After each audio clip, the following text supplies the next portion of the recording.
Uulitin ko po mga kwento baka hindi nila alam na bawal ito sa Saudi at nakasanayan lang talaga ni Inoue ang ganitong paraan. Dahil nga madalas siyang lumalaban sa bansang Japan. Pero kung sakali mga kwento na hindi namalayan at nabantayan ng Team Picasso ang ginawa ni Inoue, sa tingin niyo mga kwento, aabot kaya ng desisyon ang laban niya kay Picasso o gulong na sulo na itong si Picasso? Nangako pa naman si Inoue na knockout this time, pero ang mga atake niya kay Picasso ngayon ay tinatanggap lang at nakakayanan lang din naman ni Picasso.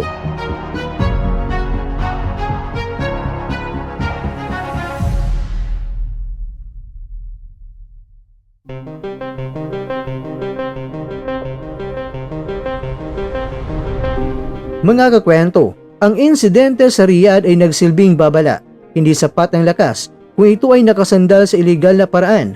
Ang tunay na kampiyon ay hindi nangangailangan ng sementadong kamay para manalo. Sa uli, ang integridad ay kasingalaga ng sinturon na suot ng isang boksingero. Kung mawawala ang tiwala ng publiko dahil sa paulit-ulit na issue ng hand wrapping, ang titulong pound-pound king ay magiging isang titulong walang saysay.